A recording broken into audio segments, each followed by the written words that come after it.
In the year 2000, a struggling startup walked into Blockbuster's headquarters and offered to sell itself for $50 million. Blockbuster laughed. That startup was Netflix. Pause for a second. Imagine sitting in that room, watching that pitch, and saying no. Because that decision would go on to destroy a $6 billion empire. But this isn't just a story about arrogance. Because what really killed Blockbuster wasn't Netflix. It was something far more dangerous. A business model that looked perfect on the surface, but was rotting from the inside. And by the time they realized it, it was already too late. And here's the twist. Blockbuster actually had multiple chances to fix this. Not one. Multiple. We'll uncover each of them. To understand how Blockbuster collapsed, you need to understand just how dominant they were. In the late 90s, Blockbuster wasn't just a company. It was the way the world watched movies. Founded in 1985, Blockbuster scaled fast. Clean stores, massive inventory, predictable layouts. They turned renting movies into a standardized retail experience. This sounds basic today, but at the time, it was revolutionary. Consistency was rare. Blockbuster made it reliable. At their peak, they had over 9,000 stores worldwide, 60,000 employees, and millions of customers walking in every single day. Friday night?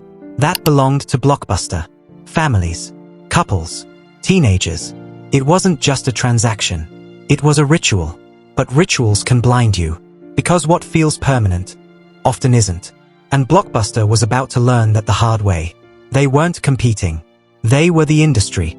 But dominance hides weakness. And the cracks were already forming. Blockbuster's success wasn't luck. It was strategy. They leveraged three powerful advantages. Convenience. Before Blockbuster, renting movies was chaotic.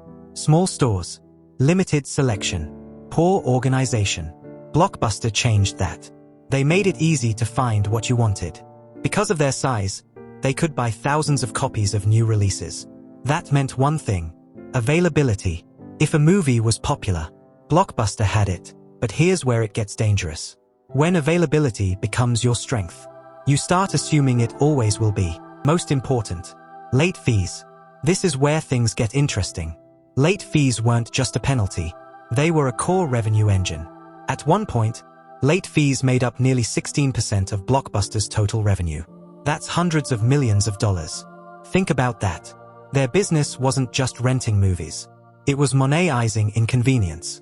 And this single decision would later trap them completely. But at the time, it looked brilliant.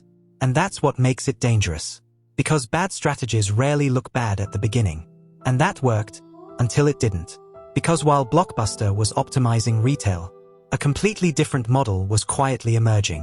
In 1997, two entrepreneurs, Hastings and Marc Randolph, launched a company with a radical idea. No stores, no late fees, movies delivered by mail. At first, it sounded ridiculous. Why would anyone wait days for a DVD when they could drive to a store? This is important.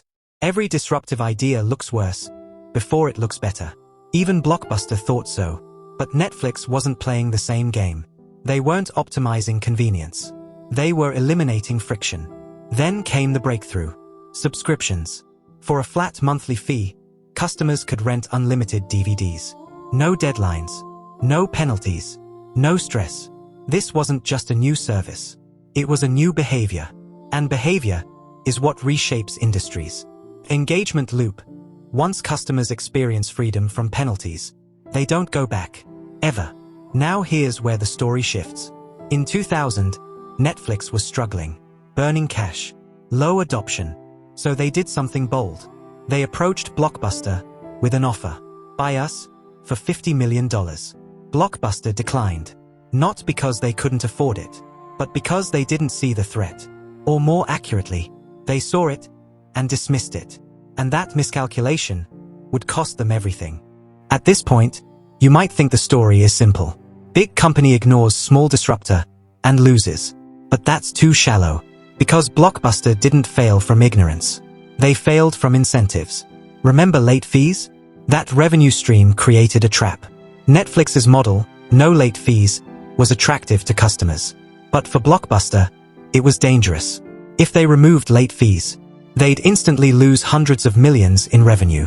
So they hesitated. And hesitation, in a shifting market, is fatal. Here's the uncomfortable truth. They knew what to do. They just couldn't afford to do it. Meanwhile, Netflix kept evolving. They invested heavily in logistics, built recommendation algorithms, personalized the experience, and most importantly, they studied behavior. What people watched, when they watched, what they returned. Data became their weapon. Blockbuster had customers. Netflix had insight, and insight scales faster than stores. Blockbuster, on the other hand, stayed retail first. Stores, shelves, physical traffic. Even when they launched their own DVD by mail service, it conflicted with their core business. Store managers hated it. Why? Because it reduced foot traffic. And less traffic meant fewer impulse rentals and less late fee revenue. Internal conflict started eating the company from within. This is classic Clayton Christensen. Disruption doesn't destroy companies because they're stupid. It destroys them because they're optimized for the past. And Blockbuster was deeply optimized. Too optimized. Then came the real blow. Streaming. Around 2007, Netflix made another pivot. From DVDs to digital streaming. No shipping. No waiting. Instant access. This is the moment everything changed. Not gradually. Instantly. This wasn't evolution. This was a complete shift in the game. And Blockbuster wasn't ready. They tried to respond. Launched online services. Removed late fees. Too late. Closed stores. Cut costs. But every move they made was reactive. Never leading. Always catching up. But the damage was already done. In 2010, Blockbuster filed for bankruptcy. From 9,000 stores to almost none. A giant. Erased. Meanwhile, Netflix scaled into a global powerhouse. What Blockbuster dismissed for $50 million became a company worth hundreds of billions. But here's the deeper truth. Netflix didn't just win. Blockbuster designed its own failure. This story isn't about a missed acquisition. It's about strategic blindness. Blockbuster had the resources, the brand, the customers, the distribution. They could have dominated streaming, but they couldn't let go of what made them successful. And that's the paradox. What builds a company can also destroy it. Let that sink in. Your biggest strength can become your biggest liability. Michael Porter talks about trade-offs. You can't be everything at once. Blockbuster tried to protect the past while stepping into the future. And that tension broke them. Netflix did the opposite. They were willing to cannibalize themselves. From DVDs to streaming to content creation. They didn't defend their model. They replaced it over and over again. And this is the real question. Would you destroy your current success to build your future? Because if you don't, someone else will. But here's the part most people miss. Blockbuster actually had a chance to win. A real one. And it came down to a single decision that almost no one talks about. Because at one point, Blockbuster launched a service that directly challenged Netflix and started gaining traction. So what went wrong? Why did they still lose? We'll get to that. Blockbuster's biggest mistake wasn't rejecting Netflix. It was underestimating behavior change. Because once customers experience something easier, they don't go back. Ever. And the most dangerous part? The executives knew something was changing, but they couldn't act fast enough without destroying their current profits. That's the innovator's dilemma in real time. Blockbuster didn't die because Netflix was smarter. They died because they were trapped. Trapped by their own success, by their revenue model, by their incentives. And by the time they tried to escape, it was already too late. This isn't history. This is a warning. So the question is, what part of your strategy looks profitable today, but is quietly setting you up for failure tomorrow? Because somewhere right now, a smaller, faster company is building the future you're ignoring.